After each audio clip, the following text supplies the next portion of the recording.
రైతులకు దయచేసి అర్థమయ్యే విధంగా హెడ్జ్ లూసన్, దశరథ గడ్డి, వేల్ మసల్ సీడ్స్.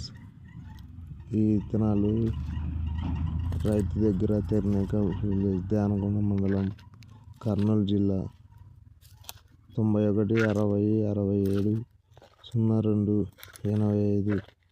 ఈ నెంబర్కి ఎవరికైనా కావాల్సిన వాళ్ళు ఈ ఫోన్ నెంబర్కి సంప్రదించగలరు. విత్తనాలు గొర్రెలు, మేకలకి, కోళ్ళకి, ఆవులు, గేదెలు, ఎద్దులు ఆహారంగా ఉపయోగపడుతుంది. మంచి పోషకాలున్న, ప్రోటీన్స్ 20% ఉన్న, అధికంగా బరువు పెరగడానికి, మంచిగా ఉండడానికి